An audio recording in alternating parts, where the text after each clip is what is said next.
SER Podcast. Estás escuchando El Abierto de Hoy por Hoy. Cada día analizamos las noticias más relevantes de la actualidad, las claves políticas, económicas y sociales, con las voces de los protagonistas y los distintos puntos de vista de nuestros tertulianos.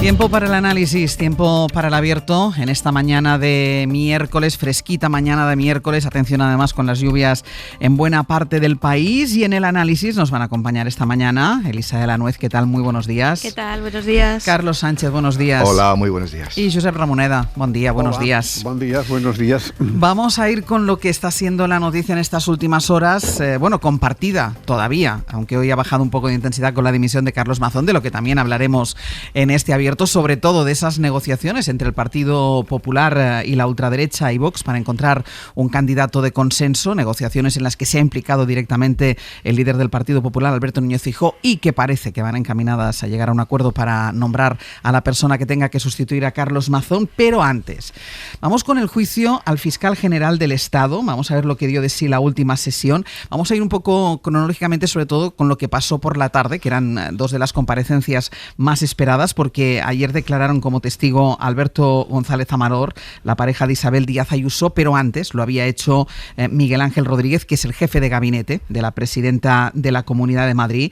Siguiendo el juicio estos días están nuestros compañeros Pedro Jiménez, ¿qué tal? Hola de nuevo. Hola, buenos días, Ángel. Isabel Vega, ¿qué tal? Buenos días. ¿Qué tal? Buenos días. Vamos a ir, decía, cronológicamente de lo que pasó, con lo que pasó por la tarde, con lo que dio de sí la declaración de Miguel Ángel Rodríguez, que recordemos quién es el origen de todo este asunto, porque fue él quien lanzó el bulo que publicaron algunos medios de comunicación, según el cual la Fiscalía había ofrecido un pacto a Amador y que luego se había echado para atrás la propia Fiscalía porque, según dijo Miguel Ángel Rodríguez, había recibido órdenes de arriba. En todo caso, durante su declaración volvió a admitir que se inventó esto, que lo que dijo no era verdad, pero para justificarse dijo literalmente que él no es un notario, sino, Pedro, que es un periodista, alguien que se dedica a la política y que no tiene fuentes. Eso es, Ángel. Fue una declaración muy larga, la de Miguel Ángel Rodríguez, que se esforzó por presentar como una víctima a su protegido, Alberto González Amador, al que ha tutelado, reconoció desde el momento en el que Hacienda le abrió una inspección tributaria por defraudar al fisco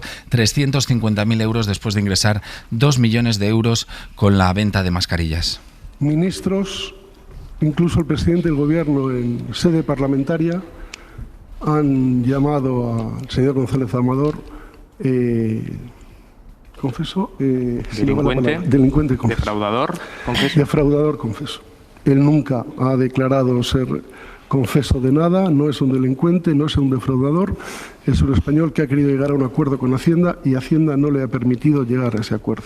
Y como no se llegaba a ese acuerdo, Ángels, pues reconoció, como ya hizo en instrucción, que él difunde la noche del 13 de marzo entre los periodistas el correo electrónico en el que el fiscal respondía a la confesión que le había enviado previamente Alberto González Amador. Esa confesión de que había cometido 2 delitos fiscales, quería llegar a un acuerdo y quería evitar el juicio. El jefe de gabinete se lo reenvió a los periodistas con un mensaje que decía que el fiscal ofrece un pacto y lo retira por órdenes de arriba. Dice que no envió el primer correo, el del novio de Ayuso, porque no lo tenía, y que sí hizo lo que hizo fue para contrarrestar las informaciones que desmentían esa versión adulterada que ya había publicado el diario El Mundo. Sobre que ese pacto se había frenado por órdenes de arriba, vuelve a reconocer que no tenía información, que es que era una deducción lógica. Pero usted aquí dice, la misma Fiscalía dice que ha recibido órdenes de arriba. ¿Esto lo ha sacado usted de algún sitio? No tengo ninguna fuente. Es un mensaje sin apoyo en una fuente. Es que yo soy periodista o trabajo en política, no soy un notario que necesite una compulsa.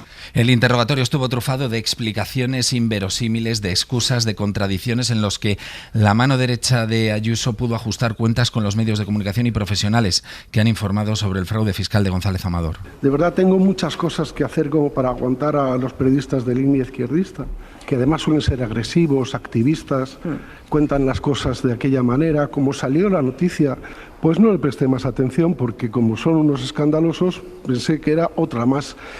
Y también defender sus polémicos mensajes en redes sociales porque dice no está hablando en la Universidad de Salamanca y X está para provocar. Era un mensaje en una red social, pero era un vaticinio y no iba desencaminado. Mire dónde estamos. Después de la declaración de Miguel Ángel Rodríguez, le tocó el turno a la pareja de Isabel Díaz Ayuso, Alberto González Amador, que recordemos está acusado de fraude, de corrupción en los negocios y de administración desleal, que tiene 2 causas abiertas por ello. Y es que en el caso de él, en su declaración, no es que no contara nada nuevo al respecto de lo que ya sabíamos, pero sí llamó muchísimo la atención el tono general que empleó. Se describió como una víctima desesperada, alguien a quien dijo han matado, y se habló hasta de su posible suicidio o huir de España. Este fue su planteamiento. Es que ayer vimos a un González Amador más vehemente y mucho más locuaz que durante la fase de instrucción. Toda la comparecencia, y fueron cerca de 2 horas, fue una escenificación del daño que él afirma que le ocasionó la actuación del fiscal general del Estado. Y se centra sobre todo en la nota de prensa, aunque la causa tenga más relevancia la filtración del correo. Yo pasé a ser el delincuente confeso del Reino de España. O sea, estaba muerto. O sea, pero era el delincuente. O sea, el señor García Ortiz, el fiscal general del Estado, me había matado públicamente. O sea, me había destrozado por completo. De hecho, es que no escatimó en dardos ni en críticas a García Ortiz, a ratos incluso mirándole directamente. Le culpa además de haberle dado una proyección mediática que él nunca había buscado. Y la verdad me ampara porque yo la conozco y la tengo. Yo no la he tenido que borrar. De hecho, a lo mejor, si él no hubiera borrado la verdad, yo podría demostrar mi razón. Es lo que quiero que quede claro. No le he pasado jamás a ningún periodista nada. Que quede bien claro. Se situaba así desde una posición como de víctima, el gran perjudicado de todo este asunto. Ella va a seguir probablemente en Madrid y ganará elecciones. Sánchez puede seguir en su sitio. El fiscal general del Estado sigue aquí, de hecho.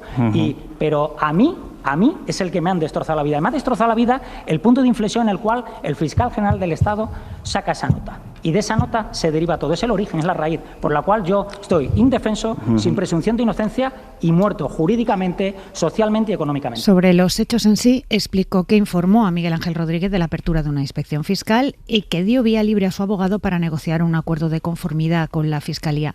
Eso sí, se acabó enterando por la prensa de que le había denunciado el Ministerio Público y, escuchando por la SER, descubrió la existencia de esos correos electrónicos. Negó, como hemos escuchado, que los hubiera filtrado él. Ya terminada la declaración, quiso pronunciar un alegato, para sorpresa de la sala, que acaba apostillando el presidente del tribunal, Andrés Martínez Arrieta. A raíz de la revelación, de la filtración del fiscal general del Estado, me han destrozado la vida. Entonces, llevo gastado en esto... Perdón. Es que no sé, es que lo que puede pasar es, o me voy de España o me suicido, porque el dinero que llevo gastado, el destrozo personal, etcétera. Entonces yo digo, si esto va a ser siempre así, me escapo. De todas formas, yo sí no le recomiendo ninguna de las cosas, y en todo caso que hable con su abogado, que será el que mejor le pueda asistir en esa duda, ¿vale? González Amador declaraba como testigo perjudicado, lo subrayó una y otra vez, pero no hay que olvidar que ejerce la acusación particular. Está reclamando 4 años de cárcel para el fiscal general del Estado y una indemnización de 300.000 euros. Esto fue por la tarde, Isa, las 2 declaraciones que estaban de ayer. Había mucha expectación para ver qué dirían tanto uno como el otro. Por la mañana declararon 2 fiscales a los que se preguntó por uno de los principales indicios que ha empleado la instrucción y que hacen suyo las acusaciones, y es el borrado del móvil que tenía el fiscal general del Estado. Ahí hay una de las claves del juicio, ¿no? Eso es, sí, porque es una sombra que pesa en todos los escritos de acusación sobre García Ortiz y que planea en el juicio. La primera de esas declaraciones relevantes en ese sentido fue la que dio Esmeralda Rasillo, es la jefa de la unidad de apoyo de la Secretaría Técnica de la Fiscalía General, y la abogada del Estado le hizo la pregunta clave. Es correcto, por lo tanto, que tanto como jefe de Secretaría Técnica como fiscal general del Estado, don Álvaro García Ortiz cambió de móvil una media de una vez al año. Sí, es correcto. De acuerdo. Ella explicó que por obsolescencia, por averías o por cambios en el contrato, los fiscales de determinada categoría podían ir cambiando de terminal, como había ocurrido con García Ortiz 4 veces desde que está en el puesto, sin que fuese algo necesariamente deliberado, que es lo que señalan las acusaciones. Explicó también que no hay un protocolo de borrado de los terminales que se desechan, pero sí dijo que cuentan con funcionarios que con buena fe, fue la expresión que utilizó, los van reseteando. Eso Rasillo, porque el segundo fiscal que compareció por la mañana también fue relevante. Se trata de Diego Lucas, que es quien asumió la causa contra González Amador en el juzgado de Madrid. La pareja de Ayuso por la tarde diría que a este fiscal le pusieron específicamente para destrozarle sus planes de llegar a una conformidad.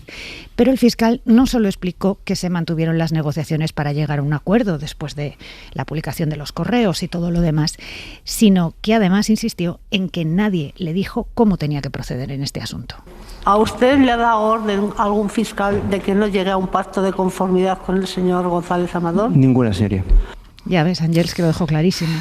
Esta era la gran oportunidad de González Amador y de Miguel Ángel Rodríguez para ir con todo contra el fiscal general. La pregunta, Pedro, es ¿qué consecuencias va a tener la sesión de ayer en el resultado del juicio? Hay que ver, claro, qué valor le da la sala a estos testimonios que acabamos de escuchar y a los que asistimos ayer en la sesión de tarde, porque Miguel Ángel Rodríguez y Alberto González Amador se esforzaron en transmitir el mensaje de que son víctimas, de que el Estado puso en marcha toda su maquinaria para arruinar la vida personal y profesional del que consideran un ciudadano particular por el hecho de ser la pareja de una rival política. Vamos a ver qué valor se le da a esos testimonios, porque en lo estrictamente jurídico, Ángels, sí que es verdad que hubo un salto cualitativo respecto de lo que declaró González Amador en fase de instrucción y lo que declaró ayer en el juicio en un asunto concreto, pero que es de vital importancia. Es decir, Alberto González Amador dijo en fase de instrucción, cuando le preguntaron si sabía que pactar suponía reconocer delitos, que no, que a él le explicaron las generalidades de lo que suponía una conformidad, pero que nunca entró en el detalle y nunca supo que esto implicaba reconocer los hechos. Sin embargo, en el juicio fue bastante más claro y reconoció que efectivamente que le explicaron muy bien lo que suponía una conformidad para cerrar esa causa por fraude fiscal que tiene abierta. En concreto dijo que sabía que implicaba reconocer los hechos. El novio de Ayuso sabía, por tanto, que para cerrar esa causa tenía que declararse de un fraude fiscal culpable de 350.000 euros. Lo quería hacer rápido y sin ruido, fue los términos que yo utilicé. Ellos me dijeron que si quería ese camino, lo mejor era conformar, porque la conformación estaba a la orden del día, como no tenía antecedentes penales, decían que podía ser una pena mínima y una multa que era proporcional.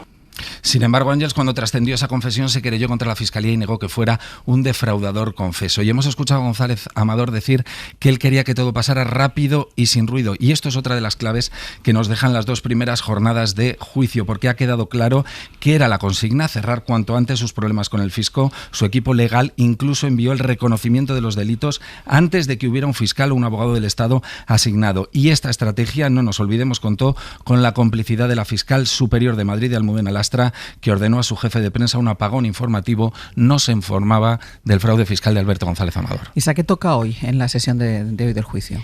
Pues hoy arrancamos con la denominada vía Moncloa, que es una vía que acabó cerrando el magistrado instructor porque decidió que las sospechas estaban enfocadas en la Fiscalía General del Estado y que era de allí donde tenía que haber salido esa nota de prensa, aunque planeó durante un tiempo que pudo haber salido también desde Moncloa. Comparecen Lobato, que fue el secretario de los socialistas madrileños, Juan Lobato, y también esta persona que es Pilar Sánchez Acera, trabajadora de Moncloa, estaba en el departamento de Óscar López, Pilar Sánchez Acera, por esa comunicación que hubo entre ellos con el correo para que Lobato lo utilizase en la Asamblea de Madrid en una intervención frente a Díaz Ayuso. A partir de ahí, desfile de periodistas, que es lo que nos viene en los próximos días. Pues veremos qué es lo que da de sí las declaraciones de hoy y de los próximos días. Isa, Pedro, gracias. A vosotros. Hasta luego.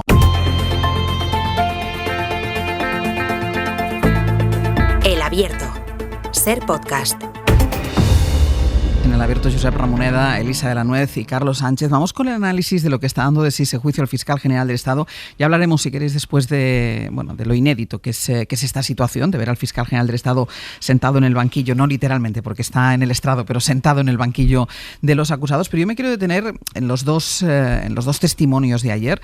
Primero, en la frivolidad del jefe de gabinete de la presidenta de la Comunidad de Madrid, que como hizo ya cuando declaró en fase de instrucción, reconoció ayer que mintió. Es decir, que era un bulo lo que difundió, lo que pasó a algunos medios de comunicación y que algunos medios de comunicación publicaron, no solo con eso de que él no es notario, sino periodista, sino incluso como sacando pecho de la acción, por no hablar del ataque a un sector de la prensa que hizo ayer en sede judicial. Por un lado esto, y por otro lado, insisto, alguien que está acusado de delito fiscal y que tiene 2 procesos abiertos, presentándose como la víctima de todo este proceso. Lo que yo no sé, y empiezo por ti, Elisa, cómo estas 2 declaraciones pueden influir en el juicio, es decir, qué peso tienen y hacia dónde pueden decantar.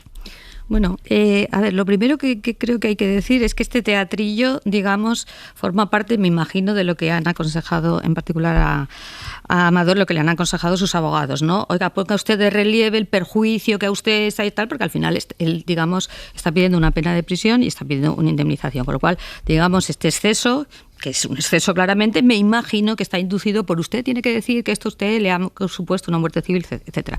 Lo que sí me parece muy interesante es que cualquier persona que tenga un abogado sabe lo que supone una conformidad, que es que evidentemente reconoces los hechos, y esto lo ha dicho hoy, pero es que siempre ha sido así, yo no tengo ninguna duda de que sus abogados le explicaron perfectamente lo que suponía una conformidad, y eso me lleva a otra reflexión, y ahora voy donde tú me preguntas, que es ¿y qué más da que la conformidad la proponga el abogado que el fiscal? Yo, como jurista, no lo entiendo. La realidad es que esa conformidad supone un reconocimiento de los hechos porque se prefiere no ir al juicio y pactarlo. Digo, dejarlo aquí porque yo esta historia de si el fiscal, no sé qué digo, pero si da igual. Pero eso por un lado.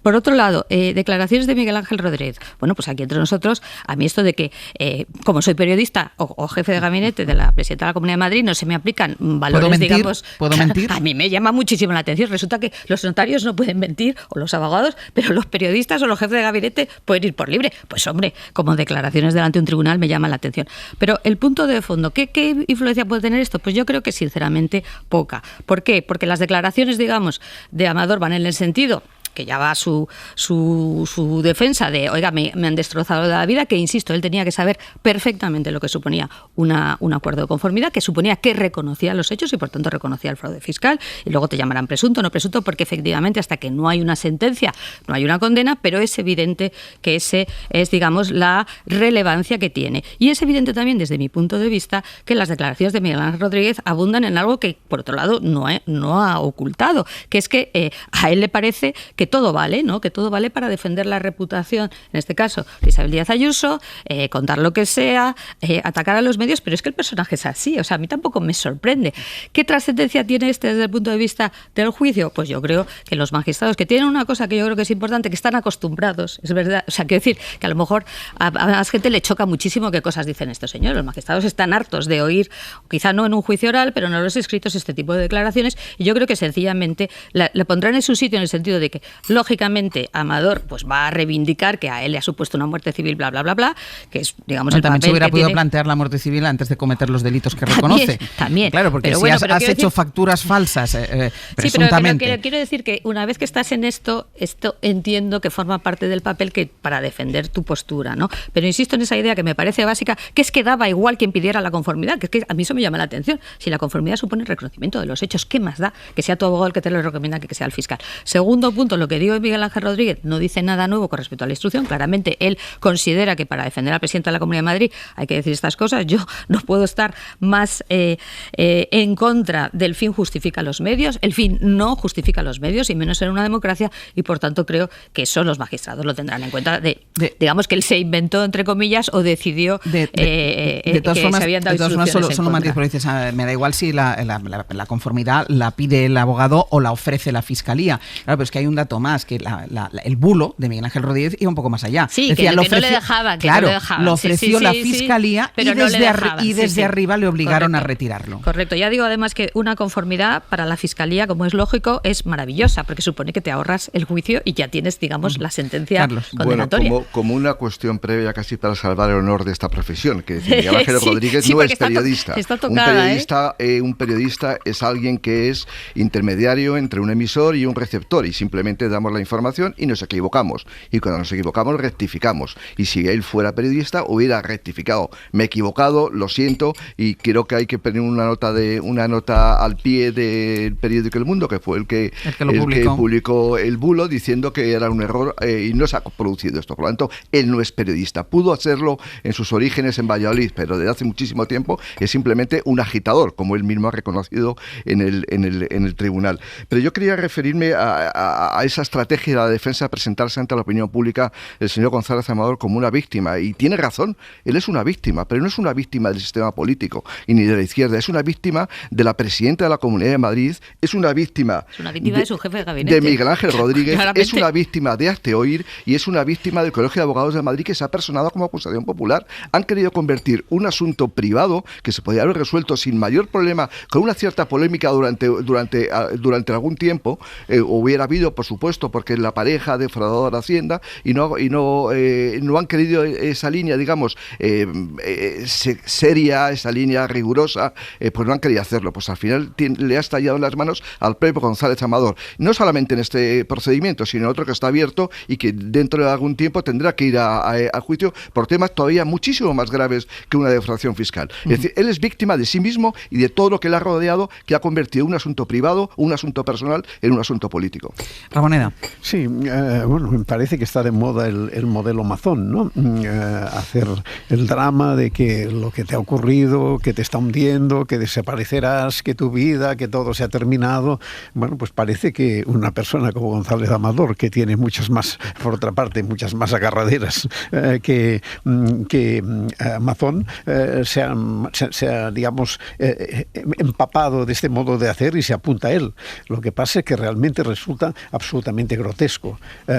Primero, por lo que estabais diciendo, porque tiene el panorama que tiene aquí encima, y esto ya es una huida hacia adelante que no hace más que ratificar que su situación es extraordinariamente delicada, ¿no? Y esta me parece que es una cuestión central. Yo no entiendo qué pretende con este ejercicio este personaje, porque sencillamente es más una confirmación de lo que se le acusa, porque ya tira la toalla. Cuando llega a este extremo es que ya tira la toalla, no tiene argumentos con los que defenderse y monta un teatro que hoy en día me parece que ya no impresiona a nadie. Miguel Ángel Rodríguez, bueno, ya lo habéis dicho, ¿no? Es el personaje que es. Esta es la idea que tiene, como decíais, del periodismo y las tareas que él realiza, ¿no? Y no tiene otra salida, y le parece que esto es así. Le parece que hay un tipo de trabajos que el estado propio es la mentira y la falsedad, y que es verdad que muchos de los que los practican se lo creen, desgraciadamente. Lo vemos demasiado a menudo, pero es incapaz ni siquiera de disimularlo en un escenario judicial, ¿no? Es que la respuesta a la pregunta de la abogada, ¿de dónde sacó usted que desde arriba hicieron a la Fiscalía retirar? Claro, o sea, es de tan clara que es la respuesta de Miguel Ángel Rodríguez, es de una brutalidad pasmosa. Es decir, yo no tengo ninguna fuente, pero yo no soy notario, no tengo por qué confirmar la verdad. La mentira como modo de estar en el mundo. O Exacto. Sea, ya me dirás cómo alguien se defiende con este argumento. Sí, no, yo quería matizar una cosa, estoy totalmente de acuerdo con lo que has dicho, Carlos, ¿no? Al final es convertir algo que debería ser privado y que se hubiera resuelto, yo creo, bueno, pues una como tú dices, polémica, con una cierta polémica, pero bueno, tal, en algo que es político, y eso perjudica a la persona física, es decir, y eso es así.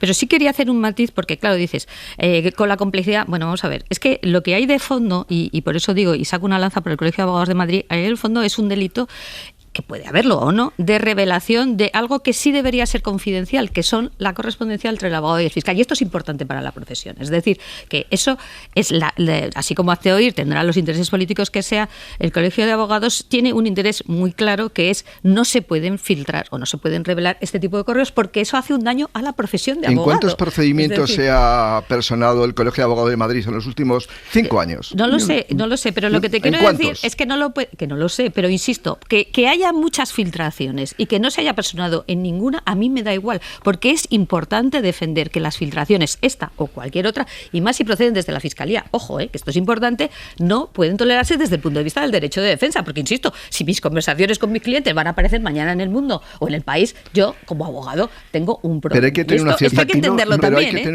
una cierta credibilidad, digamos, cuando tú tienes que una trayectoria, tienes un track record en la que durante muchos... Siempre puede haber una primera vez. Claro, pero mira qué casualidad que ha habido la primera vez en un caso que afecta a la presidenta de la Comunidad de Madrid. Bueno, lo que quieras, pero no es lo mismo que hacer. Un momento, Josep, que termina Carlos. No, básicamente eso, que yo creo que el Colegio de Abogados de Madrid creo que puede personarse, pero tiene que hacerlo de la manera habitual, para darle credibilidad a lo que ha hecho. En eso yo te doy toda la razón. Josep, voy contigo a la vuelta, si te parece. No, simplemente que no olvidéis la actriz ausente, Díaz Ayuso, que es la que de alguna manera está moviendo a los otros personajes. No, claro, y además además ella que ha defendido todo el rato, y ahora a la vuelta iremos con ello, ella que ha defendido desde siempre, que es la persecución a un ciudadano particular que tiene a su servicio los medios de la presidencia de la Comunidad de Madrid, porque si no, ¿en calidad de qué Miguel Ángel Rodríguez se pone en marcha toda la maquinaria para intentar exculparle, y lo hace a base de bulos? A la vuelta vamos a seguir con esto.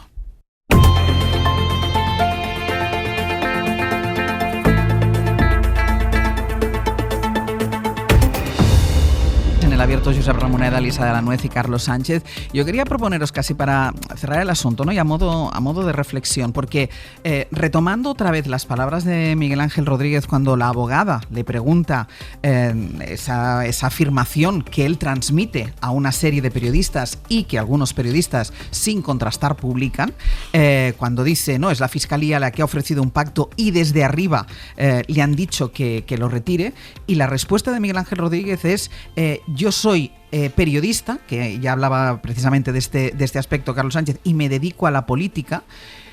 Claro, ahora mismo está sentado en el banquillo de los acusados el fiscal general del Estado. El origen de todo es el intento de desmentir un bulo, una mentira, y se instala que tú, dedicándote a la política, puedes mentir y esto no tiene consecuencias. Es decir, queda claro, queda confesado que he mentido porque yo me dedico a la política y puedo mentir, y quien intenta desmentir ese bulo, es verdad que está el tema de la filtración, pero quien intenta desmentir este bulo es quien pasa el apuro. Carlos, ¿a ti qué te parece? Como reflexión, ¿eh? Pero fíjate, el problema no es tanto que los políticos mientan, quiere decir que eso es una cosa ya habitual, que es decir, como la propia política. Pero es que yo creo que este es el problema. Ese es el problema. No, pero hay un libro que acaba de salir hace pocas semanas, que lo presentó José Luis Sastre, de María Martí de Bascuñán, precisamente sobre Hannah Arendt, que teorizó mucho sobre la verdad y la mentira en política, y ella criticaba mucho a los políticos pues por ese comportamiento que tenían, digamos, favorable a la mentira. Lo podemos aceptar como pulpo, animal de compañía, que los políticos mienten, o por lo menos no dicen medias verdades, para ser un poco más preciso. El problema es el profesional de la información que compra esa mentira. Es decir, nosotros tenemos nuestra praxis de trabajo es, si alguien me cuenta una cosa, tengo que contrastarla, tengo que saber si es verdad o es mentira. La famosa frase es así, alguien dice que está lloviendo y otro dice que no está lloviendo, saca tu mano a la ventana y ve si está lloviendo o no. Pues ese es el problema, no es tanto de los políticos, que podemos aceptar que forman parte, digamos, del juego político, y no lo acepto. A mí ya me cuesta aceptar eso. Tampoco. Digo que es que nos llevaría a la nostalgia permanente. Es decir, siempre que pensamos que en la política no se miente, pues estamos en otro mundo. El problema es desde el punto de vista profesional. Cuando alguien te cuenta una cosa, tienes que contrastarla, y si no la contrasto, no eres periodista. Josep. Pero más directo, no sé si eran 8 o 9 los testigos que hablaron ayer, ni uno solo de ellos aportó una sola evidencia de que Álvaro García, el fiscal general, fuese el responsable de la difusión que se le atribuye. Ni uno solo. Y este era el tema principal del juicio. ¿Cómo se explica? Acusan de una cosa de la que no tienen ninguna posibilidad de aportar una prueba.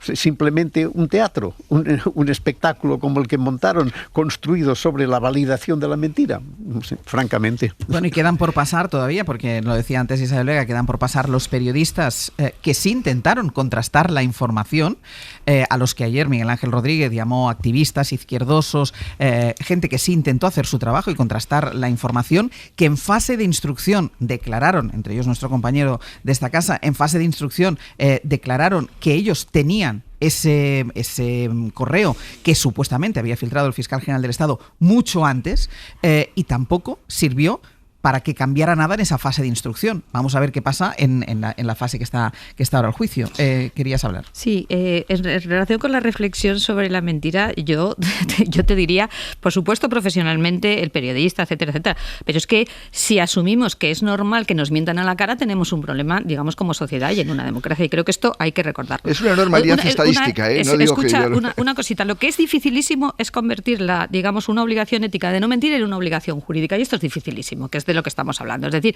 este señor miente, no pasa nada. Es que desgraciadamente el no mentir, digamos, aparte de una obligación profesional, si eres un periodista, un profesional o un notario o un abogado, es que también es una obligación ética y es difícil eso, cómo lo transforma en una obligación jurídica. Primera reflexión. Segunda, que me parece importante, con el rollo de la revelación y tal y de la filtración. Es importante que desde una nota de prensa de la Fiscalía, una nota de prensa sin más, se podía perfectamente desmentir lo que había dicho Miguel Ángel Rodríguez. A mí lo que me llama la atención es que alguien, no sabemos quién, y a lo mejor no lo sabremos nunca, se sintió la necesidad de añadir el famoso correo. Porque yo digo, oiga, sale la Fiscalía y dice, mire, esto no es así, ha pasado de esta forma y tal.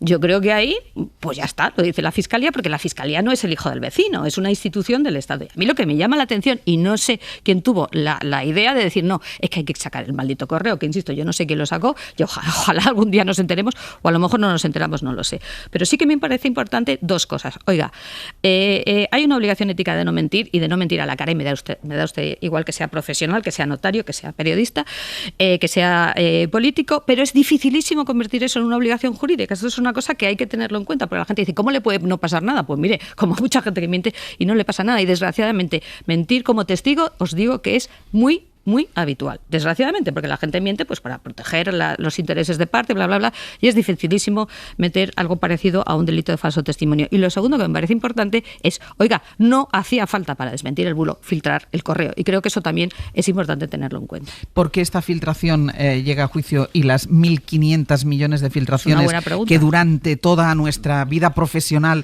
hemos visto, hemos buscado, hemos perseguido, no ha llegado a juicio? Pues es una buena pregunta, tiene que ver con lo que decía Carlos del Colegio de Abogados. A mí me parece que todas las filtraciones son muy graves, pero desde luego una filtración que procede de la Fiscalía General del Estado tiene una gravedad plus, vamos a decirlo así. Yo no sé si el Colegio de Abogados es la primera vez que se persona o no, pero sí que tiene una gravedad importante este caso. Y pues me parece además que ojalá, y perdonad un segundo, ojalá que pase más veces, porque es importante preservar esa confidencialidad de esos, digamos, correos que puede tener un abogado con su cliente en todos los casos, lo digo desde ya. Lo digo desde ya, Josep. Lo digo desde ya. No, pues me parece que a los presentes en el juicio es el tema que menos les interesa. Eso parece, sí, en eso estoy de acuerdo. Ni en un solo momento entraron en él. Pues, en fin, es difícil de entender. Pero a la sala eso es lo único que le interesa. Vamos a hacer una pausa. Vamos a estar muy pendientes de la sesión de hoy, porque además, recuerden, comparece quien fuera líder de los socialistas madrileños, que llevó el famoso correo ante notario, y la persona que estaba en Moncloa y que supuestamente se lo pasó, Pilar Sánchez Acer. Van a ser los dos testimonios importantes sobre los que vamos a estar pendientes a lo largo del día de hoy, y lo iremos contando y lo iremos analizando aquí. En el abierto, Josep Ramoneda, Elisa de la Nuez y Carlos Sánchez. El otro protagonista del día fue ayer Ángel Víctor Torres, a quien el informe de la UCO vincula con la trama de compra de mascarillas, tras la que se encuentra Ábalos, Koldo García, Víctor de Aldama. En ese informe, la Guardia Civil incluye también mensajes y notas de voz que el expresidente de Canarias se cruzó con Koldo García. Javier Bañuelos, buenos días. ¿Qué tal, Ángeles? Buenos días. Son unos mensajes de los que se deduce claramente, porque además son audios, notas de voz, que el propio Ángel Víctor Torres intentó agilizar los pagos a la empresa de Víctor de Aldama, que había vendido material sanitario en plena pandemia, en lo peor de la pandemia, al gobierno canario. Llega a decir que va a mirar si alguien de su equipo está obstaculizando esos pagos, pero el que ahora es ministro, antes era el presidente canario, ahora ministro, dice que solo trabajaba, que solo se interesaba para pagar algo que efectivamente se había comprado para que se ejecutara ese pago, y que nunca me dio para la contratación, en concreto a la empresa de Aldama. Eso es, Áñez. De hecho, la UCO no encuentra indicios delictivos por parte de Ángel Víctor Torres. En las 347 páginas de este informe, no se aporta ningún mensaje en el que el ministro ordenase la contratación directa a la empresa Soluciones de Gestión. La UCO, en cambio, sí constata que el entonces presidente de Canarias actuó al más alto nivel para acelerar el pago de la deuda con la empresa vinculada a Víctor de Aldama, como acredita esta nota de voz que le envió a Koldo García. Ya he requerido el expediente completo para ver qué es lo que ha pasado en todo el desarrollo del mismo, ¿no? Pero lo que quiero es que se pague ya de una vez todo lo suministrado y todo lo que está de manera correcta, para ver quién es el que ha estado desde dentro, pues torpedeando, retrasando y demás, ¿vale? Son numerosos los mensajes, Ángeles, en los que Torres, traslada a Koldo que están en ello, le garantizó que haría todos los esfuerzos para desbloquear esa deuda que por entonces ascendía a 7 millones de euros, y llega a decirle que cuando se ejecute el pago, prepare el vino. Lo logró y así se lo agradeció el propio Koldo García. Presidente, Ángel, perdona que te moleste. Solamente dos cosas. La primera es que ya han cobrado los 5 millones, ya los tienen en cuenta ahora mismo a las 9 de la mañana cargados. La segunda, unos laboratorios que se llaman Megalab, que están totalmente... La realidad es que Ángel Víctor Torres se involucró casi 3 meses después de la adjudicación a la empresa de Aldama. Ni siquiera conocía su nombre y lo hizo sin demasiado éxito porque Soluciones de Gestión cobró 5 meses después de que iniciara sus gestiones. Pero el informe de la UCO sí refleja el enorme poder de influencia que tenía Koldo con el expresidente de Canarias. Así le proponía, como hemos escuchado antes, por ejemplo, ese negocio con Megalax para las pruebas PCR a los pasajeros que llegaban a las islas. Agradecía a Koldo, ahora sí, cómo le gestionó esa mediación. Queríamos salvar el turismo, lo que hacía era defender el interés general, nunca el interés propio. Tuvimos dificultades, de ahí algunas expresiones mías también de enfado con el ministro de Sanidad. Esa es la explicación que dio ayer por la tarde el propio Ángel Víctor Torres cuando reconocía que tuvo unas tensiones evidentes con el propio ministro de Sanidad, Salvador Illa, del que llegó a decir a Koldo, por ejemplo, no hay puta manera con ella, si quiere enfrentamiento lo tendrá. Esas manifestaciones hacían referencia a los reparos que ponía en ese momento el ministro de Sanidad para proceder a esas PCRs. En aquellas negociaciones, según la UCO, Ángel Víctor Torres le pidió a Koldo el teléfono de Aldama, pero no consta que le escribiese en ningún momento. La UCO solo recoge un único mensaje de Aldama hacia él en el que se presenta al entonces presidente de Canarias, recordándole que se vieron un momento por la tarde anterior. Solo eso, Ángeles, a la UCO le lleva a pensar que cenaron juntos, pero Ángel Víctor Torres niega que comiese con el presunto corruptor, contra el que, por cierto, se va a querellar de nuevo por atentar contra su honor, un mensaje que lanzó también al Partido Popular ayer durante su comparecencia. Pedirán perdón o se levantarán de sus escaños. Hoy el informe de la UCO certifica que no hay ni mujeres explotadas, ni mordidas, ni comisiones por parte de Ángel Víctor Torres, y lo que tendrían que hacer es disculparse. El ministro Torres Ángeles cree que este informe de la UCO le exonera por completo. Maño, gracias. Un abrazo. Miguel Ángel Campos, buenos días. Hola, buenos días, Ángel. Lo acabamos de escuchar, dice el ahora ministro Ángel Víctor Torres que lo que hemos visto del informe de la UCO demuestra que no hay ningún tipo de delito, y tú has hablado con fuentes de la investigación que van un poco por ese mismo camino, ¿no? Dicen que ni en el informe de la Guardia Civil al completo ni en el resto del trabajo hay indicios que justifiquen ningún tipo de actuación contra el ministro. Totalmente, que no hay caso Ángel Víctor Torres en las mascarillas de Canarias. Literalmente nos afirman, no vemos indicios para elevar exposición razonada al Supremo para encausar a Ángel Víctor Torres por las mascarillas. Es la respuesta literal a la SER de fuentes directas del procedimiento que se sigue tanto en la Audiencia Nacional como en el Supremo después de analizar este último informe de la UCO y el resto de actuaciones practicadas hasta la fecha. Es por ello por lo que el juez del Supremo, Leopoldo Puente, solo propuso juzgar este lunes a Ábalos, Koldo y Aldama por la pieza de las mascarillas. Estas fuentes del caso afirman a la SER que evaluaron este informe de la UCO, que había llegado a la justicia 4 días antes, el 30 de octubre, y concluyeron que no había indicios para imputar a Ángel Víctor Torres. En caso contrario, el juez Puente hubiera retrasado la emisión del auto de procesamiento de las mascarillas hasta concretar los indicios delictivos contra el aforado ministro de Política Territorial. La investigación de las mascarillas de Canarias, subrayan las fuentes consultadas por la SER, continuará en la Audiencia Nacional porque no afecta a aforados.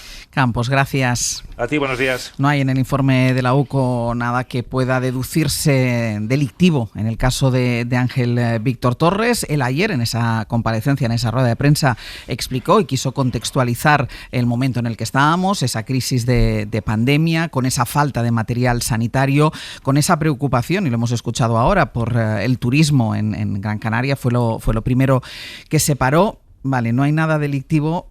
Es verdad que las conversaciones privadas de cada uno a veces son difíciles de soportar cuando se vuelven públicas, pero sí que hay esa relación entre Koldo y Ángel Víctor Torres, o como mínimo, y es lo que decía antes Bañuelos, la influencia que tenía Koldo también en ese caso sobre el presidente canario. Si no es incompatible el que haya sido exculpado desde el punto de vista penal, me parece razonable, se lo dice el juez instructor, pues no hay más que decir, el informe de la UCO lo avala, pues no hay nada más que decir. Pues bien por el ministro Torres, pero yo creo que es verdaderamente imprudente, por decirlo de una manera suave, toda su actuación en este procedimiento. Si alguien que ha hecho 123 correos, 123 WhatsApp, 123 con Koldo García por un asunto de una empresa privada, aunque fueron momentos difíciles como en el momento de la pandemia, creo que va mucho más allá, digamos, del celo que debe tener cualquier presidente de una comunidad autónoma o cualquier alto cargo a la hora de que se cumplan los contratos y se paguen. Evidentemente, también el presidente de la comunidad autónoma tiene que estar pendiente de que realmente funcione la administración por dentro. Pero claro, cuando un presidente dice que alguien está torpedeando el pago a una empresa privada, pues es generar una sospecha impropia para los funcionarios que no tienen ningún interés. Si pagan es porque está ajustado a derecho, y si no pagan es porque no está ajustado a derecho. A mí me parece que ha sido muy imprudente y que políticamente tiene que haber algún tipo de respuesta. Es decir, no solamente la parte penal te exculpa, sino tiene que ser ante la opinión pública, tiene que dar alguna explicación. La explicación que dio ayer tenía que haberle hecho hace ya muchos meses, porque durante mucho tiempo dijo que ni siquiera conocía al señor Aldama, cuando realmente había tenido algún contacto con él. Josep. Bueno, son los efectos contaminantes de estas estructuras que entran en un espacio de poder y penetran todo lo que pueden, y pues hay casos que son claros y objetivos y otros territorios que son territorios de confusión, y es evidente que una persona puede encontrarse pillada en él, quizás por una cierta ligereza o una cierta irresponsabilidad, pero no forzosamente tiene que ser culpable. Por tanto, sí, es un problema y no es digamos, no es deseable para Ángel Víctor Torres. Evidentemente crea una interrogante sobre su persona, sobre su atención, sobre su prudencia, pero forma parte, insisto, del papel terrible que tienen estas estructuras de corrupción cuando se intervienen en un espacio, y en este caso en el espacio de un gobierno determinado. Ya, pero en este sentido la influencia del Ministerio de Transportes, del Ministerio de Ábalos sobre las comunidades autónomas en este caso, y también sobre otros ministerios. Ese es el tema. Yo totalmente de acuerdo con lo que habéis dicho. Claro, la pregunta del millón es ¿qué hace Koldo, digamos, haciendo intermediario, me imagino, no solo para cobrar, sino también para vender, que esto es un poco lo que se deduce, ¿no? Es él, me imagino, el que lleva a la empresa de Aldama para que le dé las mascarillas o lo que fuera, en un contexto que, recordemos, no había reglas, no quiero decir, en ese contexto de emergencia los contratos no tienen las reglas habituales, eso lo sabemos, por tanto el acceso al gobierno de turno es muy importante, pero claro, llama muchísimo la atención que decir, oiga, entonces usted le hace caso al asesor del ministro de Transportes. Eso llama muchísimo la atención, a mí me llama mucho la atención. Que el interlocutor de todo un presidente de comunidad autónoma sea el asesor del ministro de Transporte, que ni siquiera, Fomento, claro, que ni siquiera es el propio ministro, que de ministro a presidente autonómico le diga te recomiendo, o esta empresa nos ha funcionado bien, que esa es otra, que la recomendación podría ser, oiga, nos ha funcionado bien, las mascarillas que ha entregado, no, esto es una cosa. Entonces, claro, más allá de la responsabilidad penal, que estoy de acuerdo con vosotros, oiga, esto es muy poco presentable, y alguna explicación habría que dar, porque lo que creo es que no es en absoluto normal este tipo de conversaciones, más allá de las expresiones más o menos malsonantes, no es normal. Responsabilidad política la hay, esto no hay duda. Responsabilidad política la hay. Sí. Y otra cosa, Carlos, es cómo consigue la trama corrupta, o sea, cómo conoce perfectamente que desde el Ministerio de Transportes es desde donde se puede uno ramificar, ¿no? Y influir en otros estadios de la administración. Bueno, en ese caso concreto tenía que ver con los test que se iban a hacer, los PCRs en el aeropuerto. Entonces Canarias, que estaba cerrada al tráfico turístico, por supuesto que le era muy importante tener una serie de test para recuperar la normalidad. Eso parece razonable. Lo que no es razonable que el presidente de la comunidad autónoma hable con el asesor del ministro, que realmente tampoco es un experto, quiere decir, en contratación pública, ni es un experto ni en mascarillas, ni en temas sanitarios, quiere decir. Claro que lo suyo, ¿con quién es lo suyo hablar? ¿Con el Ministerio de Sanidad? Digo yo, ¿no? Por el principio de prudencia, alguien que te llama por teléfono que no es un experto, pues dices, ¿y este por qué se mete aquí? Es decir, yo creo que esa imprudencia es la que políticamente pesa hoy sobre el señor ministro de Política Territorial. Y esto es la desconfianza abrumadora que se ha instalado en la sociedad respecto a la política. Ya, pero Josep, ¿y esto nos lleva a donde nos lleva? Sí. O sea, cuando ya no se confía en la política porque ves, insistimos, aunque no haya responsabilidad penal, que seguramente no la hay en el informe de la UCO, y nos decía Campos que en la instrucción tampoco ven ningún tipo de responsabilidad penal, pero responsabilidad política... Bueno, pues, es feo. Es feo, pero exacto. Muy feo. Exacto. Mira, pues vamos a donde nos lleva, que nos lleva todo al auge de la ultraderecha, porque hay otro asunto... Eso es más feo todavía. Ese es fatal, porque hay otro asunto... Pero tiene que ver con esto. Sí, no, es que esto liga completamente, pero en este caso el origen está en la Generalitat Valenciana, en el futuro inmediato de la Generalitat Valenciana, porque después de que Mazón anunciara el lunes su dimisión, todavía falta por concretar quién va a ser el sucesor al frente del Consell. David Junquera, buenos días. Hola, buenos días. Porque el PP, que está en manos completamente de Vox, intenta a toda costa evitar ir a elecciones en la Comunitat Valenciana, así que en Génova se han puesto en marcha para intentar negociar con Vox un nombre que pueda contar con el apoyo de la ultraderecha, consensuar un nombre y evitar esas elecciones. Y esas negociaciones empezaron ya ayer mismo, martes, 24 horas después de la dimisión de Carlos Mazón, con la llamada que mantuvieron directamente Alberto Núñez Feijóo y Santiago Abascal. Y mira, Ángels, que no está precisamente la relación entre Vox y PP en una fase de luna de miel. Justo ahora, cuando la tensión es más evidente y la ultraderecha está más vitaminada, pues se tienen que sentar a hablar de lo suyo, una vez más. De ahí esos dos sentimientos que atenazan a los populares, que se debaten entre las ganas que le tienen a los de Abascal y las ganas que tienen de seguir gobernando en la Comunidad Valenciana. Solo así se explica que Tellado pueda decir en el mismo discurso cosas como esta. Otros están muy cómodos en el rincón de los enfadados, protestando por todo, siendo los que más gritan, pero no teniendo ninguna propuesta concreta. Nosotros no nos confundimos de enemigo. Y como esta. Yo de Vox en la Comunidad Valenciana espero que en el contexto actual también vuelva a producirse esa altura de miras y ese sentido de la responsabilidad. Por lo pronto, Feijóo tiró ayer de teléfono para departir con Abascal. Habla el PP de una conversación cordial, sin nombre sobre la mesa, en la que ambos coincidieron en que hay que darle estabilidad a Valencia. En Vox, pues son más cautos. Acusan a los populares de airear las conversaciones para presionarles. Creen en Génova que si Vox está solo preocupado por el programa de gobierno y no por el nombre del presidente, debería ser una negociación rápida, porque los planes y las medidas siguen siendo los mismos que se aprobaron con los presupuestos valencianos de Mazón hace 5 meses. De ahí este mensaje de Tellado. Yo confío tras el buen tono de la conversación entre Feijóo y Abascal, en que ese acuerdo pueda realizarse. Nadie entendería lo contrario. Nadie entendería que ahora Vox se ponga a marear la perdiz. Huele a que la perdiz se va a marear un poquito. Vox ya ha dicho que no teme ir a elecciones y que el PP trata de engañarle siempre. En Génova hay fuentes que no reconocen que hay miedo a que un Abascal en pleno chute demoscópico les lleve hasta el límite una vez más.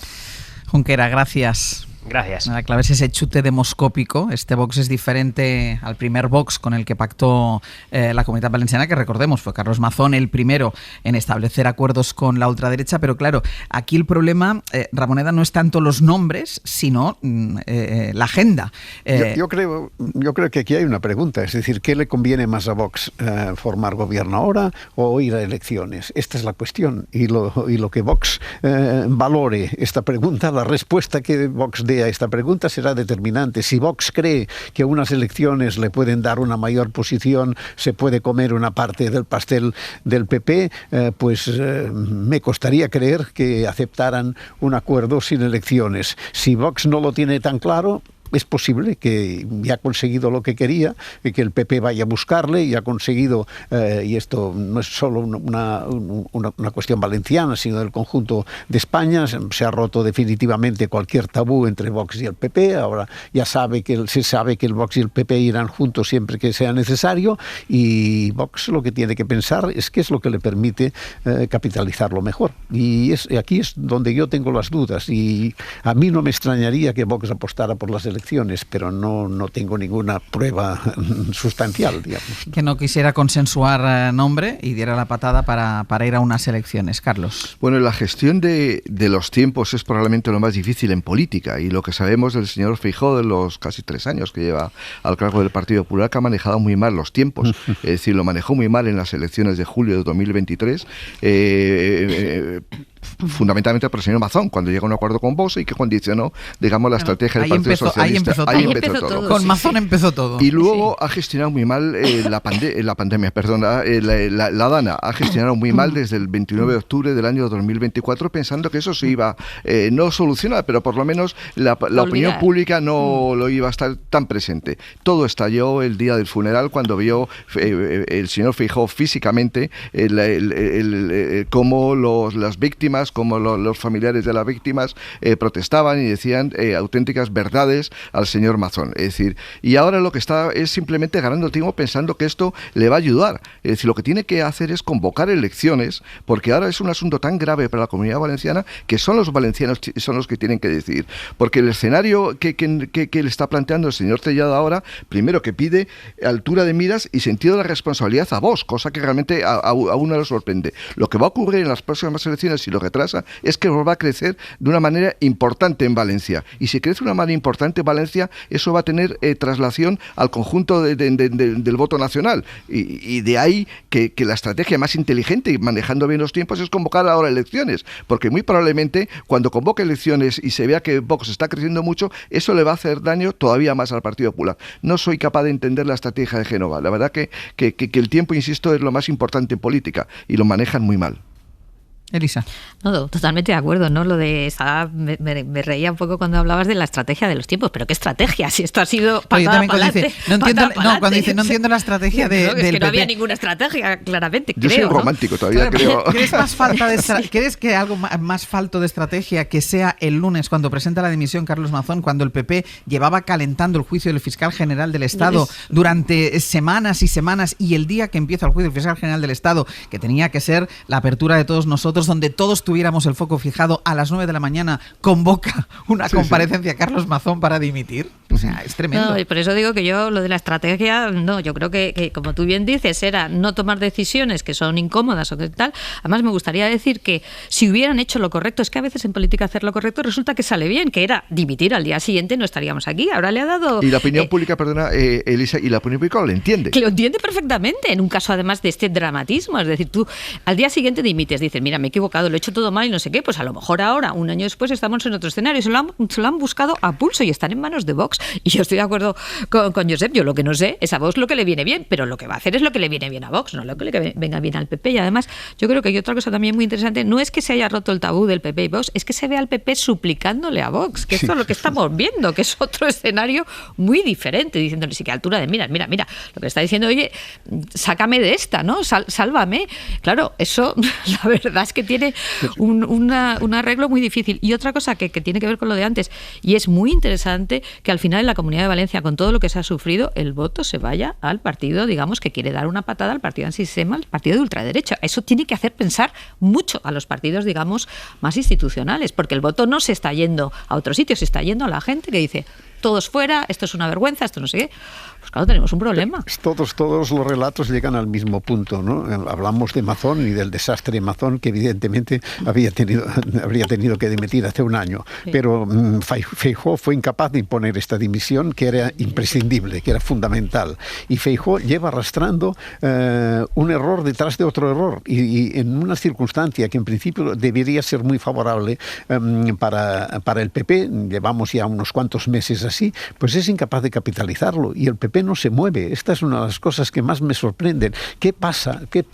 En la perspectiva de los tiempos que vienen, el PP ahora con un liderazgo de verdad tendría posibilidades muy, muy grandes de regresar al poder. Pero mientras se estanque de esta manera, con una persona que siempre opta por la negligencia, por dejar pasar, por no hacer, pues ¿dónde vamos? La única decisión que parece haber tomado es la de indultar a Abascal y ponerse a sus pies. Pues vaya regalo para el PP. Incluso dando soluciones temporales. Yo, una vez que el señor Mazón ha dimitido, ahora hay que buscar un nuevo presidente de la Generalitat, proponiendo incluso acuerdos, digamos, de gestión técnica durante los 2 años que quedan para agotar la legislatura con el Partido Socialista, hacer un consell sí, ya sé que es difícil. Pero me parece muy razonable. Con un proyecto de reconstrucción nacional, de reconstrucción de la Comunidad Valenciana, que sea lo razonable. Pero será imposible. Pero la política está llena de imposibles. ¿Quién iba a imaginar que alguien con 34 años iba a ser alcalde de Nueva York siendo musulmán y socialista? Es decir, la vida es como es. Es decir, yo creo que hay soluciones temporales durante 2 años, un gobierno de concentración que tenga el único objetivo la reconstrucción de la Comunidad Valenciana pensando en los ciudadanos. Creo que hay salidas políticas. Lo que no se puede es simplemente ponerte en manos de Fox, me parece. Pero no solo ponerte en manos de Fox. Decía antes una cosa Ramoneda, decía el inmovilismo, la parálisis de Alberto Núñez Feijóo, que no toma ninguna decisión. Esto se parece muchísimo a Mariano Rajoy, no toma pero no solo eso, sino que cuando tienen una oportunidad la desperdician. La semana pasada pudimos escuchar aquí en directo la comparecencia de Pedro Sánchez en la comisión de investigación del caso Koldo en el Senado, que era también a lo que lo fiaba todo el Partido Popular, y no pudo desperdiciarse más esa oportunidad. Es decir, Son un maestro en desperdiciar oportunidades. O sea, no es solo la parálisis, sino, y por eso tú decías la estrategia, decías soy un romántico. ¿Qué estrategia es la del Partido Popular? Ajá. O sea, no hay... Ya sabemos que no tiene un proyecto de país porque al menos no lo sabe comunicar o no lo sabe contar, pero es que además no tiene ninguna estrategia en cuanto a oposición. Lo decía Aznar el otro día, tuvo un acto en la presentación de su último libro, y él decía que el tiempo es muy importante, y lo que tiene que no es apresurarse. Es decir, casi todos los líderes de la oposición que luego han llegado al gobierno han estado 2 legislaturas en la oposición. El señor... Pero no vino para eso, Alberto Núñez Feijóo.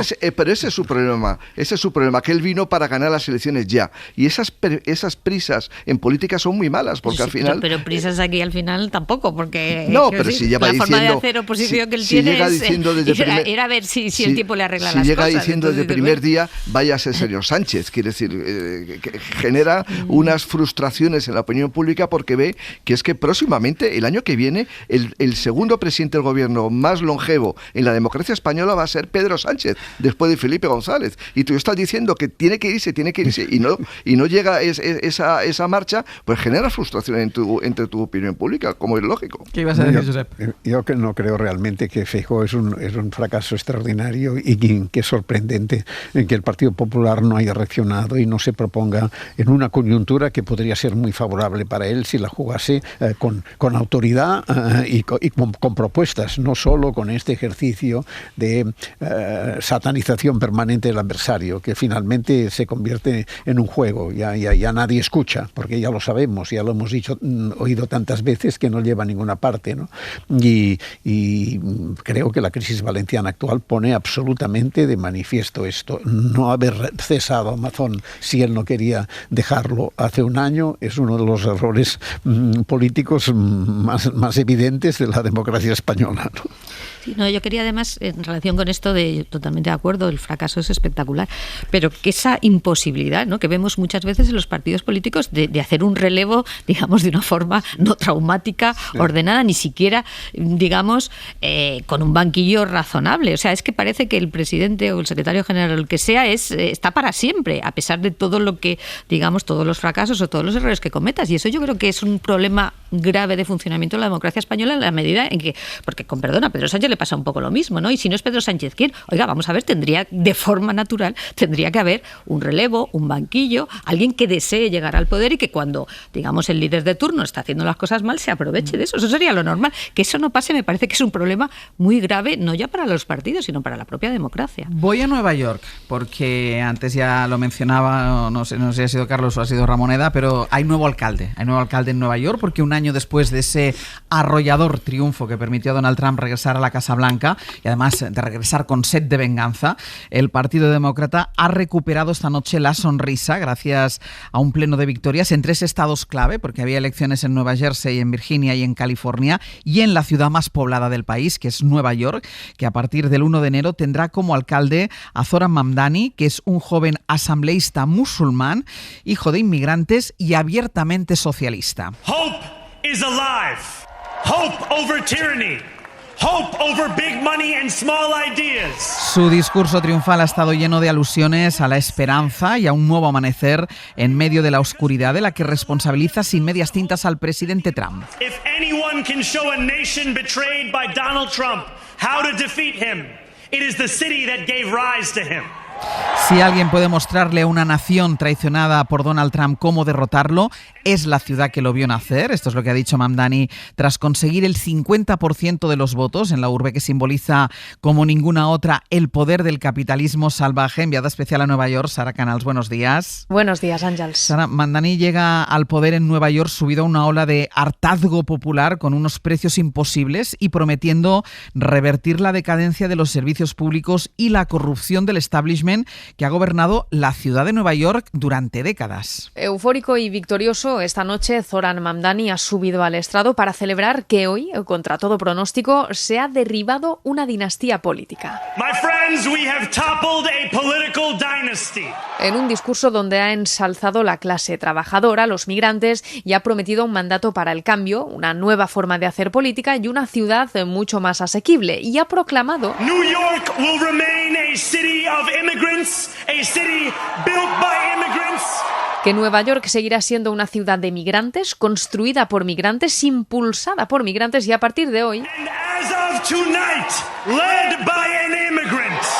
Liderada por un migrante. También se ha dirigido al presidente Donald Trump, que lleva meses amenazándole con bloquear fondos federales para la ciudad. So Donald Trump, since I know you're watching, turn the volume up. Le ha recomendado subir el volumen de su televisión porque sabe que le está observando y ha prometido plantarle cara no solo a él, sino al próximo que siga su estela. Mientras tanto, aquí en Nueva York, miles de jóvenes han seguido la noche electoral en bares como este local de Manhattan, donde han destacado la juventud, la autenticidad y la honestidad de Mamdani. I like that he is from a younger generation. He's really refreshing to people because he's so authentic. He's very honest, very earnest. Y nos contaban que esperan que el Partido Demócrata tome nota en vistas a las legislativas del año que viene. It's time to actually let the Democratic Party be a young party or just change your policies and listen to your voters. Nos decían que ya va siendo hora de que la formación se rejuvenezca y que escuche a su electorado. Pero más allá de Nueva York, la noche de hoy ha sido un soplo de esperanza para los demócratas en general. Por un lado, han ganado los gobiernos de dos estados clave, Nueva Jersey y Virginia, con propuestas además centradas en combatir las políticas de Trump. Y por otro lado, en California han dado luz verde a cambiar la redistribución de 5 distritos que van a pasar de ser republicanos a ser demócratas, y eso implicará más representación liberal en el Congreso para las próximas elecciones, aunque la medida, eso sí, es una respuesta directa a la redistribución que implementó Texas este verano bajo las órdenes de Trump. Sara, gracias. A vosotros. Josep, ¿hay esperanza?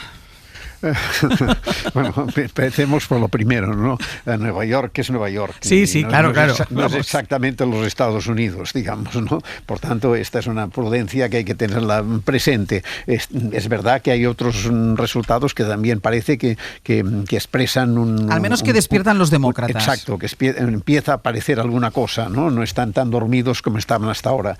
El personaje es singular y no deja de ser chocante en un momento en que la socialdemocracia están desdibujadas por todo el mundo, que aparezca en Nueva York un líder que promete el socialismo, ¿no?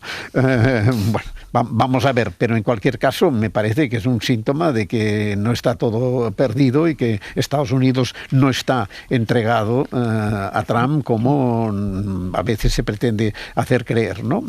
¿Qué pasará? Esto es lo significativo. Habrá otras reacciones en otros territorios, que crecerá, el Partido Demócrata empezará a adquirir una cierta presencia, no sé, hay muchos interrogantes, pero sí que es verdad que es una esperanza que hace pensar que Estados Unidos puede reaccionar al periodo oscuro en el que había entrado. Claro, yo creo que aquí hay una cosa importante, que es que veníamos de una victoria aplastante de Donald Trump en las elecciones, que barrió por completo al Partido Demócrata que con la derrota de Kamala Harris entró en estado de shock y al menos el mensaje, y es verdad lo que dice Ramoneda, y eso hay que tenerlo muy en cuenta, que Nueva York no es Estados Unidos, tiene su peculiaridad, pero sí es verdad que parece que ese estado de shock empieza a mitigarse por parte de los demócratas. Y esa es una buena noticia, evidentemente, Carlos. Sí, pero no hay que perder de vista que la polarización política en Estados Unidos es extraordinaria, y lo que ha pasado en New Jersey, en Virginia y en Nueva York ahora tiene que ver con esa polarización, ya no solamente en términos ideológicos, sino en términos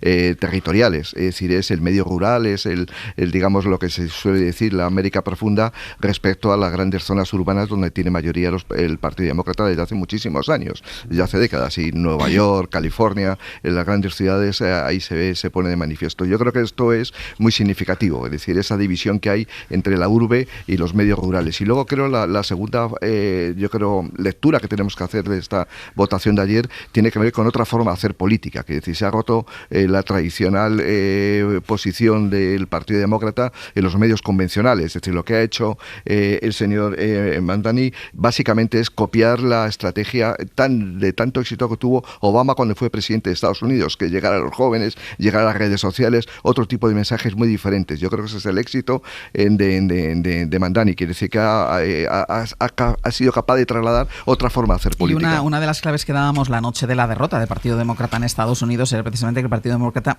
no había sabido entender al país, que estaba, porque es el establishment absolutamente desconectado de la realidad de muchísima gente. Elisa. Sí, yo estando totalmente de acuerdo con lo que han dicho Josep y Carlos, y quería apuntar exactamente lo que acabas de decir. Es un mensaje también para el Partido Demócrata, que sí. Es que recordad que presentó a un señor que tenía demencia senil, aunque luego lo sustituyó. Es decir, era no ya establishment, era gerontocracia, una cosa o Hillary Clinton cuando perdió. O Hillary Clinton. Quiero decir que también, aparte de todo lo que decís, que es verdad, es el mensaje de, hombre, el Partido Demócrata a lo mejor tiene que buscar otro tipo de perfiles y conectar con otro tipo de electorado, porque si me va a usted presentar al establishment de toda la vida, que además tiene 80 y tantos años, pues ¿qué quiere usted que le diga? Bueno, yo creo Trump que eso no es mucho más joven de lo que era Biden. Que Trump no tiene pues, no es claro, joven precisamente. No, por eso. No, pero si yo el más mensaje que la del edad, yo pienso que claro. es la desconexión del Partido Demócrata. Los jóvenes se fijan más en sí, alguien de su edad. Exacto. Y además el hecho de que sea también una persona de origen inmigrante. Es decir, que yo creo que es un mensaje también para el Partido Demócrata, muy importante, de qué tipo de perfiles tienes que promocionar frente a otros que hemos visto que, con perdón, pues bueno, eran establishment puro y duro, aunque por supuesto de la misma edad que tenemos. Y haciendo haciendo propuestas además que hoy consideramos radicales, pero que son de sentido común. Es congelar las viviendas construidas en la época de Roosevelt en los años 30 hasta el año 2030, es una propuesta verdaderamente necesaria. Es decir, hay muchas veces los partidos socialdemócratas son muy timoratos para no romper el Star System Vamos con una última cosa. No sé, Ramoneda, tú que eres tan francófono, no sé si te has acercado al país vecino a buscar el libro de Memorias del Rey, que hoy ha salido publicado en Francia. ¿Lo tienes? No. No lo tengo. Venga, pues como no lo tienes y todavía no ha llegado a España, Sastre, vamos a hacer un poquito una recopilación de lo que hemos ido leyendo, sí. Algunas frases que yo creo que merece la pena. De lo que se ha ido publicando, porque el libro todavía no lo hemos podido ver aquí. Bueno, dice, por ejemplo, que le dijo Juan Carlos I a su hijo, a Felipe VI, cuando él le retiró la asignación anual: no olvides que heredas un sistema político que yo forjé, me puedes excluir sobre el plano personal y financiero, pero no puedes rechazar la herencia institucional sobre la que reposas. Esto dice Juan Carlos, que le dijo a Felipe. Dedicada a su familia la obra, menos a la reina Leticia. Por cierto, de ella dice en su entrada sobre la familia real que no ayudó a la cohesión de las relaciones familiares. Dice, espero sobre todo mientras viva tener una jubilación tranquila, retomar una relación armoniosa con mi hijo y sobre todo regresar a España, mi hogar. Hoy viene a San Asensio. Pues mira, nada podrá borrar nunca mis profundos sentimientos hacia mi esposa Sophie, mi reina, dice el emérito, y lamenta... ¿Dice Sophie? Sí, Sophie, pone aquí, según recoge la agencia EFE esta mañana, y lamenta amargamente que no haya ido a verle a Abu Dhabi, lo que achaca al posible deseo de no enfadar a su hijo. Sobre el 23F esta fase ha trascendido mucho, aquello de que hubo tres intentos de golpes de Estado, el de Tejero y Milans, el más conocido y visible, el de Armada, muy doloroso en el plano personal, y el de los falangistas que querían sumarse al golpe. Asegura que su hija menor, la infanta Cristina, no se esperaba que su hermano Felipe VI le retirase a ella también en 2015, en este caso el título de Duquesa de Palma. Luego reconoce relaciones extraconyugales, pero no da apenas detalles de ellas. Sí dice, me atribuyen incluso hijos ilegítimos. Tuve que contratar, lo pronuncio así porque está entre exclamaciones, tuve que contratar a un abogado para defenderme de esas acusaciones. Dice que a la prensa le gusta hablar de manera fantasiosa. Dice Juan Carlos I. Y luego esto que dice, que confiesa vivir mal su exilio, que define allí en Abu Dhabi casi como un encarcelamiento, en el que destaca, sin embargo, la presencia de su nieto mayor, Felipe Juan Froilán, a quien le llama Felipe, y que considera una satisfacción que ilumina el día a día. Añade que el divorcio de sus padres y una cierta falta de autoridad paterna le condujeron a una vida desvergonzada.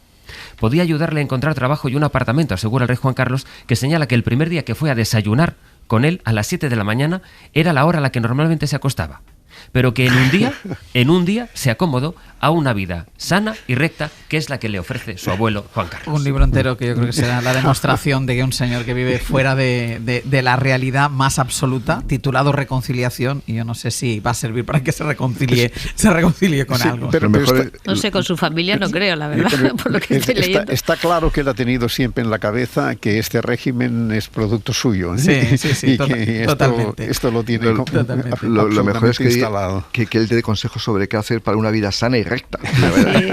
Pausa y seguimos.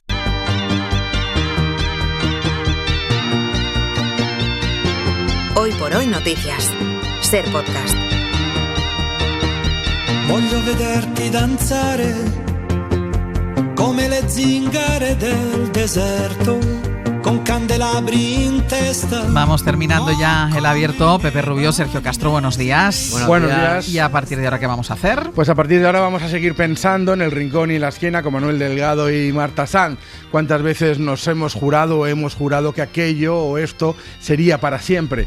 Sin saber que eso no depende de nosotros y que no podemos evitar que algunas cosas pierdan sentido o que caduquen. Pero en todo caso, ¿qué piensan ustedes? En el 900, 100, 800 les convocamos para que nos cuenten sus para siempre, los que perduran y los que han caducado. ¿Cuándo dijo y ante quién que sería para siempre? ¿Cuándo entendió que aquello se había acabado?